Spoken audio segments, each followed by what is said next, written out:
Jadi kali ini gua mau berbagi rekomendasi anime ya. Sesekali kita bertingkah seperti seorang YouTuber anime yang ngasih rekomendasi ya kan. Daripada berita terus. Tapi BTW ini bukan versi gua ya. Ini adalah 10 anime tersedih dan ini bukan versi gua melainkan versi orang Jepang sendiri ya. Jadi pada akhirnya tetap masuk berita, masih berita sih. Jadi ada sebuah survei yang diadakan gitu oleh sebuah situs di Jepang yang mana mensurvei 10 anime sedih yang bikin nangis versi remaja Jepang. Jadi kita penasaran ya kan, kita kan selama ini menganggap orang Jepang itu bisa dibilang elit ya kan. Mereka panutan otaku gitu, jadi kira-kira selera mereka itu seperti apa. Kita juga penasaran ya kan, sama-sama pengen tahu. Ini surveinya diadakan di rentang usia antara remaja 10 sampai 19 tahun. Jadi ini memang pas remaja lah gitu. Dan memang audiensnya nggak terlalu banyak, tapi ya oke-oke aja. Kita lihat deh, Omoshiroi Janeka. Gimana sih selera orang Jepang itu mengenai anime yang bikin mereka nangis?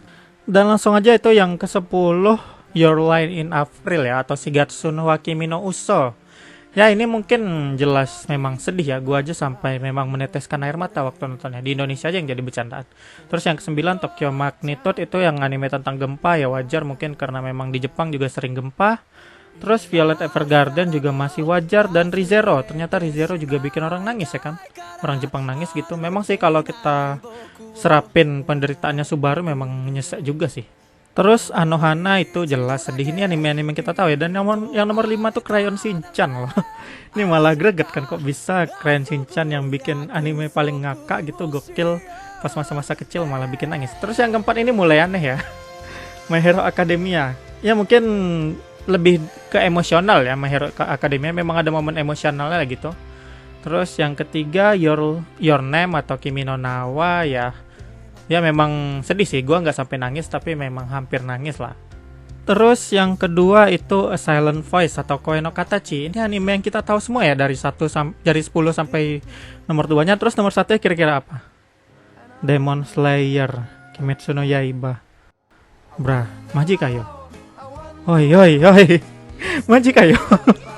Oh alah, siapa yang menyangka ya kan, ternyata nomor 1-nya malah Kimetsu no Yaiba. Gue nge-expect yang lain tadi, entah Code Geass atau apa, mungkin ini malah Kimetsu no Yaiba ya kan. Berarti bisa disimpulkan kalau rentan antara remaja di Jepang itu sekarang itu hampir sama aja ya kayak wibu-wibu di Indonesia gitu seleranya. Maksud gue, kalau wibu Jepang yang lama itu mungkin bisa dibilang elit ya kan, yang udah tua lah gitu. Tapi kalau yang wibu remajanya mungkin sama aja. Ini malah anime-anime yang sering kita dengar ya kan di Indonesia gitu. Dan ini sumbernya dari situs Jepang ini katanya. Nah ini dia.